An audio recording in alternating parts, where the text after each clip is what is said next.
by traditional measurement is the Nile River, a river whose history stretches back over 6,000 years of recorded civilization and far beyond into deep geological time.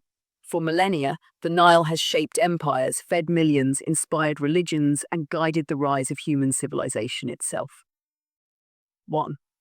The birth of the Nile, geological origins. Scientists believe the Nile's earliest ancestors formed over 30 million years ago as Africa's landmass shifted and cracked due to tectonic forces.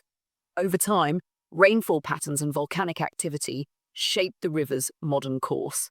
The Nile today flows about 6,650 kilometers, 4 to 130 miles from the heart of East Africa to the Mediterranean coast. Main sources of the Nile: Lake Victoria, source of the White Nile, source of the Blue Nile. These two great rivers meet in Khartoum, forming the mighty Nile that flows north to the Mediterranean Sea.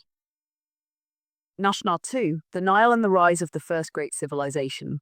The Nile is often called the cradle of African civilization. Around 3100 BCE, ancient people settled along its fertile banks and created one of the world's greatest civilizations, ancient Egypt. Why the Nile was so important? Annual flooding enriched the soil with fertile silt, enabled large-scale farming, supported trade, transport, and communication, provided fish, water, reeds, and wildlife. The ancient Egyptians called the Nile Hapi, their god of life and fertility. 3. The Nile, through the age of pharaohs.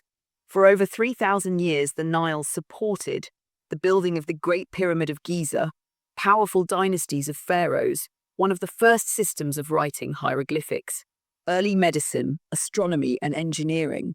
Without the Nile, ancient Egypt could never have survived in the surrounding desert. 4. The Nile in the classical and Islamic eras. After ancient Egypt, the Nile passed through many hands, conquered by the Roman Empire, later became central to the Islamic Golden Age. The river powered trade between Africa, Arabia, and Europe. Cities like Cairo grew into great centers of learning and trade, all because of the Nile. 5. The great mystery of the Nile's source. For thousands of years, the world did not know where the Nile began. Even Herodotus admitted he could not trace its origin. It was not until the 19th century, 1800s, that European explorers solved the mystery. John Hanning Speke identified Lake Victoria as the main source. Richard Burton played a key role in earlier expeditions. This was one of the greatest geographical discoveries in history. 6. The modern Nile and the Aswan High Dam.